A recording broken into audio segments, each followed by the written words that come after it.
Bismillahirrohmanirrohim. Assalamualaikum warahmatullahi wabarakatuh.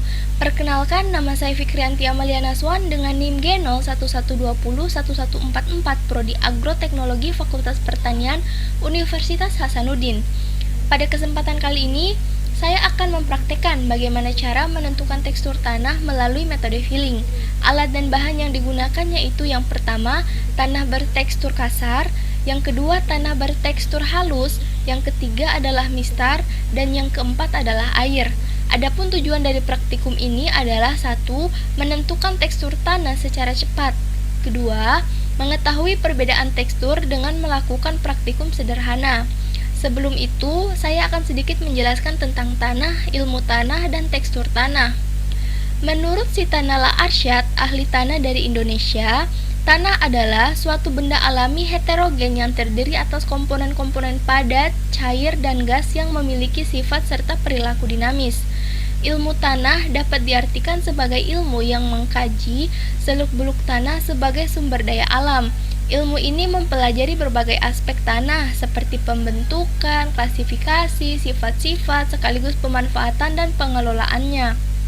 Yang ketiga, tekstur tanah. Tekstur tanah biasa disebut juga besar butir tanah.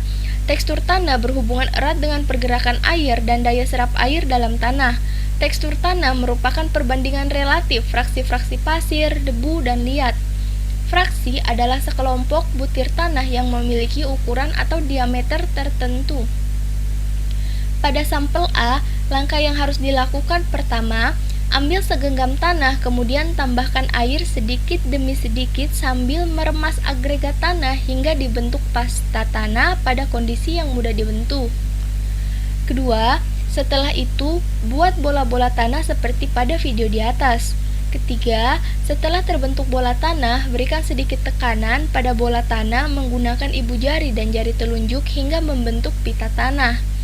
Keempat, pita tanah yang telah terbentuk kemudian diukur menggunakan mistar.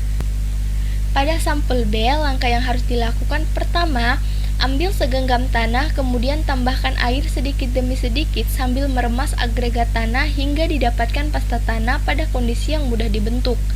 Kedua, setelah itu buat bola-bola tanah seperti pada video di atas. Ketiga, setelah terbentuk bola tanah, berikan sedikit tekanan pada bola tanah tersebut menggunakan ibu jari dan jari telunjuk. Berdasarkan hasil dari praktikum ini, dapat diketahui bahwa pada sampel pertama atau sampel A saat dibentuk menjadi bola-bola tanah, sampel A dapat mudah dibentuk dan tetap mempertahankan bentuknya walaupun sudah diberikan tekanan oleh ibu jari dan jari telunjuk.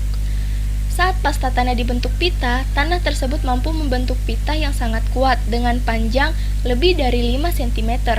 Setelah digerus dengan kedua telapak tangan, tanah tersebut tidak terasa kasar maupun terasa halus, sehingga dapat disimpulkan bahwa tanah tersebut bersifat liat.